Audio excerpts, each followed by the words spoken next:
Hello guys, for today's video is update nato tong nasunog kaganinang kadlawon diri sa Binondo lagi. Kay kung wala ni uli si Aladin, dili ko kahibalo nga naday sunog ug kung wala sad nanawag to si Ate Angel na akong amiga na daghan na daw patay didto sa nasunugan, so dili ko kahibalo nga naday sunog. Sumao to dali dayon kog search, gipangita na ako ni siya, so tinuod gyud di ay guys na naay nasunog sa Binondo sa may Ongpin.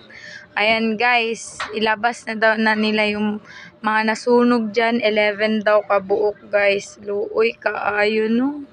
Pastilan kay ni ana si Aladin nga nakita daw niya nga naay nagtiko ko, napay naghigda, napay nanguyog post na dira nga building guys. Oh, na perte naman yung ituma guys kay ingon daw kuno tong nakakita guys nga pagkakita daw niya nga naglungag ba unya ning siyok daw ang kaning tangke ba to or ang kalan, imbis na papatay daw ang pagpihit ba yun, lalo daw nalakasan guys. Sumodo to nagliyab daw yung apoy, kaya yun daw yung sanghi sa sunog dyan.